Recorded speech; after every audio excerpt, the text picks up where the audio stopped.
Good evening to our viewers watching on television and those joining us online across our social media platforms. I am Adana Doric with the Wednesday, May 13th edition of the Guyana TV9 News. In the headlines tonight, U.S. Congresswoman warns Venezuela, hands off Guyana. AI-powered imaging, speeding up diagnosis across Guyana's public hospitals. President Ali unveils new West Coast DEMERARA road network to end 3-hour traffic delays. And government's $20,000 pensioner transportation grant on track despite delays, Human Services Ministry assures. Now for the news in depth. Venezuela cannot mislead or pressure the United States over its escalating border dispute with Guyana. That was the fierce warning from U.S. Congresswoman Maria Elvira Salazar, who publicly rebuked Venezuelan Vice President Delcy Rodriguez while reaffirming Washington's strict defense of Guyanese sovereignty. Details in this report. Salazar, who serves as chair of the House Foreign Affairs Subcommittee on Western Hemisphere Affairs, used social media to criticize Rodriguez directly, warning that efforts to manipulate President Donald Trump regarding the dispute would not succeed. The Congresswoman contrasted Guyana's economic management with Venezuela's, praising Georgetown for responsibly overseeing its oil revenues through the establishment of a sovereign wealth fund while recording dramatic economic growth in recent years. Quote, Delcy should stop threatening Guyana and start learning from it, unquote, Congresswoman Salazar stated in one of the clearest public expressions of congressional support for Guyana during the ongoing territorial dispute. She further argued that Guyana had used its oil wealth to strengthen national development rather than undermine democratic institutions, pointing to the country's rapid increase in GDP per capita over the past 5 years. The remarks come as Venezuela continues to intensify its claims over the Essequibo region, a resource-rich territory that accounts for roughly 2/3 of Guyana's land mass. The dispute remains before the International Court of Justice, ICJ, where Guyana is seeking confirmation of the validity of the 1899 arbitral award that established the existing border. Venezuelan officials, including Rodriguez, have continued to defend Caracas's claim before the court while rejecting Guyana's legal position. Salazar's intervention is viewed as particularly significant because of her leadership role on matters involving Latin America and the Caribbean within the U.S. Congress. Her public defense of Guyana signals continued bipartisan backing in Washington for the country's sovereignty and territorial integrity at a time of heightened regional tension. Analysts say the statement also reflects growing international concern over Venezuela's increasingly aggressive posture towards its English-speaking neighbor. Guyana has consistently maintained that its border with Venezuela was conclusively settled by the 1899 arbitral award and has repeatedly stated that the controversy must be resolved through international law and multilateral institutions. The Ministry of Foreign Affairs and International Cooperation has continued to advocate for a peaceful legal resolution through the ICJ process, while the wider international community has largely supported Guyana's position on the matter. Commuters facing daily 3-hour traffic delays between La Jealousy and Tushin are slated for relief following President Irfan Ali's announcement of a new interconnected secondary road network. The initiative directly counters Region 3's mountain gridlock while unlocking fresh corridors for rapid housing and industrial development. More in this report. During an inspection of several existing roadways and proposed alignments, the president said the new traffic plan will work alongside the ongoing 4-lane highway project from Crane to Parica. The additional road links are expected to redirect lighter vehicles away from the heavily congested Western Mara Public Road and provide faster travel options for residents and businesses. From La Jealousy to Tushin. Now, the reason we are looking at this is twofold. First of all, as you're aware, we are continuing the 4-lane road from Crane, from Schoonard, from Crane to Parica. Very soon, works will commence on the road. The bridges works will have already commenced on the bridges. Now, whilst this road is going to connect a new 4-lane into Parica, we have massive traffic bottleneck now from La Jealousy to Tushin.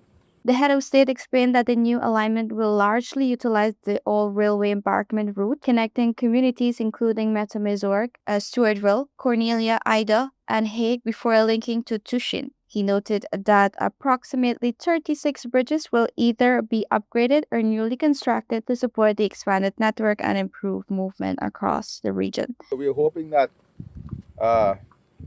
in 6 to 8 months, we can bring relief for the traffic coming from the Jalousie all the way to Tushin. If you look at the map here, you will see the yellow is where the existing West Demerara Public Road is now. This is the Tushin connection here, and you will see the proposed alignment, which is in red. And if you see the proposed alignment, it was carefully selected to cut through the center of most of the villages. And of course, in all of these areas, we have expanded housing scheme going further into the third and fourth depth of the backland. Meanwhile, Commander of Regional Division 3, Assistant Commissioner Mahendra Sinarayan, said heavy traffic congestion has intensified, which increased activity linked to the new Demerara River Bridge project. He explained that the faster movement of vehicles towards convergence points along the west coast has resulted in delays of up to 2 hours, particularly during weekends. Housing and Water Minister Colin Crowell said the growing housing section in Region 3 is also placing additional pressure on existing infrastructure. Over the last 4 years, more than 11,000 house lots have been allocated and 17 new housing areas developed, while the government projects that another 20,000 homes and several major industrial projects will emerge in the region over the next 4 years. Adana Dorg, Guaranteed Bankers. We will be back after the short break. Stay tuned. GCOM is currently conducting a national registration exercise. Who can register? Anyone who will be 14 years or older by June 30, 2026, and is a Guyanese citizen by birth, descent, naturalization, or is a citizen from a Commonwealth country living in Guyana for 1 year or more. How to apply for registration? You must visit the GCOM registration office that is responsible for your area of residence to apply for registration, name change, or correction. You must have the following source documents as might be relevant: original birth certificate or valid Guyana passport for new registration, original marriage certificate and original birth certificate in the case of a name change by marriage, original deed poll and original birth certificate in the case of a name change by deed poll, original naturalization certificate and original birth certificate or valid passport in the case of naturalization. This registration exercise will end on May 29, 2026. You need to apply for a transfer if you now live at a different address than the one you were registered at. For more information, contact GCOM on 225-027729 or visit www.gcom.org.gy. GCOM is currently conducting a national registration exercise. Who can register? Anyone who will be 14 years or older by June 30, 2026, and is a Guyanese citizen by birth, descent, naturalization, or is a citizen from a Commonwealth country living in Guyana for 1 year or more. It is the civic duty and legal responsibility of all Guyanese who meet the eligibility criteria to apply for registration. By so doing, you will be ensuring that you are issued a national identification card and be included in the official list of electors for future elections, provided you meet all eligibility criteria. This registration exercise will end on May 29, 2026. You need to apply for a transfer if you now live at a different address than the one you were registered at. For more information, contact the GCOM on 225-027729 or visit www.gcom.org.gy. Welcome back. You're watching the Guyana TV9 News Bulletin. Artificial intelligence is changing how patients are treated in Guyana's public hospitals. Health Minister Dr. Frank Anthony says new software can read a digital X-ray in just 20 seconds to spot abnormalities. The technology is currently running at 5 regional hospitals to help doctors diagnose illnesses faster than ever. Here's more. Speaking on the Starting Point podcast, Dr. Anthony explained that the AI systems are currently being used in 5 hospitals to analyze digital X-rays. According to the minister, once an X-ray is completed, the software can determine within seconds whether the image is normal or abnormal before producing a preliminary diagnosis shortly thereafter. Starting from 2020 to now has been unprecedented. We've seen that from 2015 to 2020 that not much has happened during that period. It was like a pause. But from 2020 to now, there's been a total transformation. But 2020, 2021, 2022 was not easy because for those years, we were in the midst of COVID. And in 2020, August, when we took over, we had lots of problems because we did not have the diagnostic capability of knowing who had COVID or who didn't. We didn't have the laboratory tests. We couldn't do PCRs. They were very limited. It took like 9 days for you to get back a result. And if you were sending that sample from one of the regions to come to Georgetown to be checked, 9 days was too long. That person would have either died or gotten better during that period. Wow. So we had to change all of that. We had to improve diagnostics. So while we build capacity centrally, we ensure that we build that capacity as well in the regions. The health minister noted that the technology is capable of detecting abnormalities, measurements, and other medical concerns that may sometimes be difficult for humans to identify. He added that the AI program can also interpret CT scans and MRIs as the ministry continues expanding the use of advanced diagnostic tools throughout the healthcare sector. In the last 2 to 3 years, we have added another 30 health posts and health centers across the country. And that is making sure that we can take care closer to where people are living. So yesterday, for example, I was in Region 1, the Matakai sub-region, and we went to a place called Eyelash. Eyelash is a mining community, but there's a need for a health post. So we built one, and we have a healthcare worker that is offering services there. So we are trying to get closer to people to ensure that they can get services. And as we put these things down, the healthcare worker might not have all of the skill set. But what we're doing is complementing that person with the use of telemedicine, so we can extend the range of things that they can do. And if there's a patient that presents and they don't understand what is happening with the patient, they can use the telemedicine network to call a doctor, call a specialist, who would guide them through what they need. Dr. Anthony further disclosed that the system being used is approximately 99% accurate, while trained radiologists will continue reviewing scans to verify findings and strengthen the overall diagnostic process. He said the ministry has already contracted a company to expand the EI service to all public health institutions equipped with digital X-ray machines. Dr. Anthony also revealed that all analog X-ray machines have been phased out from the public healthcare system and replaced with modern digital equipment, positioning the sector for broader integration of AI-assisted medical technology in the years ahead. Melanie Morris, GAN TV9 News. Amid growing nationwide delays, the rollout of the government's $20,000 pensioner transportation grant remains active, according to Human Services Permanent Secretary Dr. Erica Ford. The ministry is currently optimizing its systems to resolve administrative backlog and deliver the Budget 2026 financial aid directly to senior citizens. Details in this report.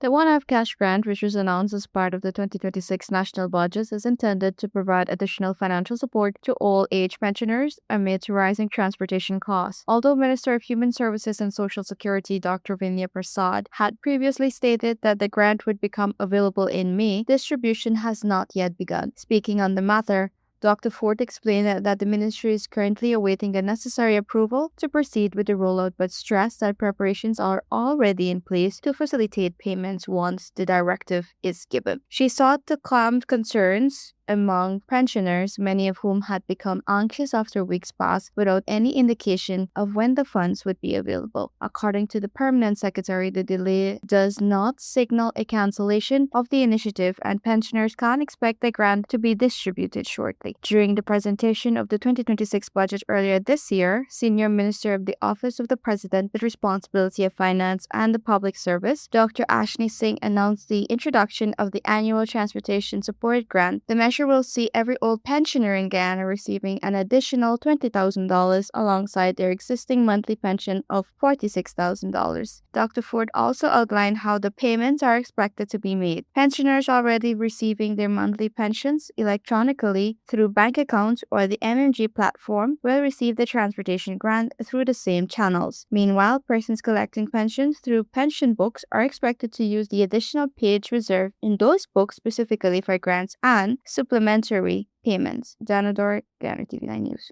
We will be back after the short break. Stay tuned.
Want to place your death announcements and in memoriam messages on Channel 9? Call 592-761-5006, 710-5008, 600-5006. Or visit our office at Lot 85A Lamaha Street, Albertown, Georgetown, Century 21 Building. Guyana Channel 9 is now Guy TV9, proudly under new management.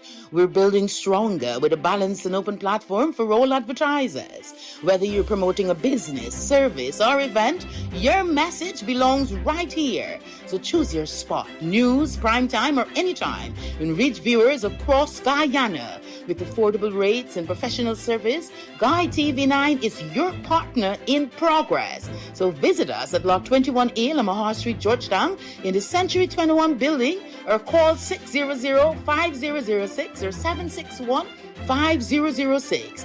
Guyana TV9. New leadership, fresh outlook, real results. Welcome back. You're watching the Guyana TV9 News Bulletin. Hundreds of Guyanese secured immediate interventions for housing, infrastructure, and social services during Monday's Government Open Day, led by Vice President Dr. Bara Jackdew, held at the Arthur Chong Conference Center.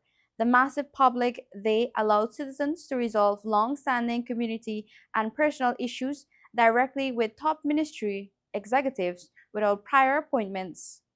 Here's more. I from Lightning Talking just come out here to see the Vice President outreach meeting the public. And it's nice to see that the ministers on the ground, the different cabinet ministers, is interacting, assisting people with the needs and what is best for them and advising them the way forward. And I consider it a very good initiative. It shows that the government is working for the best interest of the people, and the government is working for the Guyanese people at large. This kind of event do much more often. You could say it will be a very good thing for the Guyanese people and the people who have all kind of burning issues to be addressed as a more in a tiny span. Hi, my name is Malaika Boxhill. I'm from Lepo Street, community rep.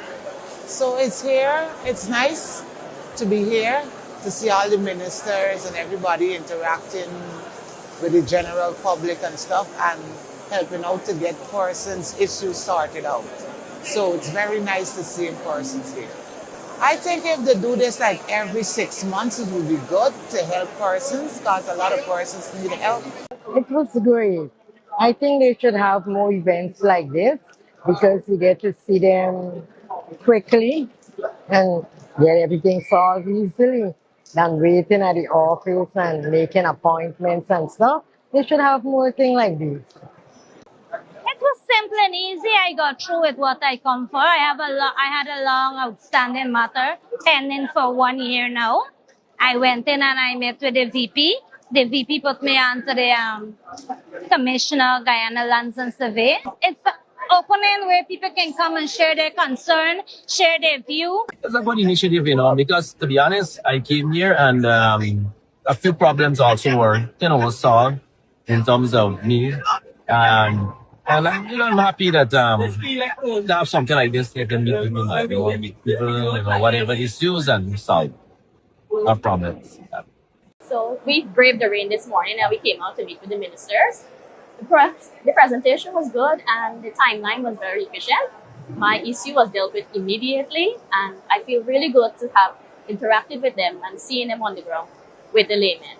Well, it's very good to see that we've had some issues being dealt with immediately and some that cannot be, they would have contacted you later on. So it's a very good initiative and I'm glad to see that. Okay, my name is Kaya and I'm a singer and it was good. People came in, they viewed their concerns and I find that a lot of people were getting through with the ministers and the prospective ministries. For me personally, I wanted to speak to culture and tourism and I've got an opportunity to do that. So I think it's a really good venture and I find that we had it was a good day today. It is important because, you find out a lot of things that are happening that you might not be aware of. And also you get firsthand calls or references being done right here on the ground, real time. Turning to regional news, Prime Minister Philip Brave Davis and the ruling Progressive Liberal Party, PLP, secured a historic second term, winning 33 of 41 seats. The landslide victory breaks a 30-year trend of Bahamian voters rejecting incumbent governments. Opposition leader Michael Pintard conceded defeat as the Free National Movement FNM fell to 8 seats, with former Prime Minister Hubert Minimis among the high-profile losses. Davis declared the win a mandate to tackle inflation, expand housing, and modernize healthcare. However, analysts caution that record low voter turnout may signal widespread political apathy rather than an overwhelming endorsement. Regional leaders have extended formal congratulations to Davis on his historic re-election.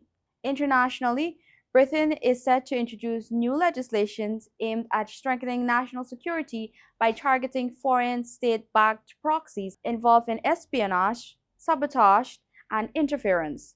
The move comes amid rising anti-Semitic attacks and concerns over suspected links to Iran and other hostile states. The proposed law would allow authorities to ban certain organizations, create new criminal offenses for membership or support, and enhance powers to counter foreign influence.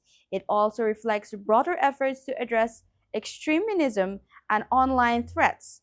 Officials say the measures are intended to create a tougher environment for hostile intelligence operations while improving protections for communities and national security overall. Those are our major headlines for tonight's newscast. For more trending stories, follow us on our Facebook, TikTok, and YouTube platforms at GUYTV9. I'm Madonna Doric. Thank you for watching.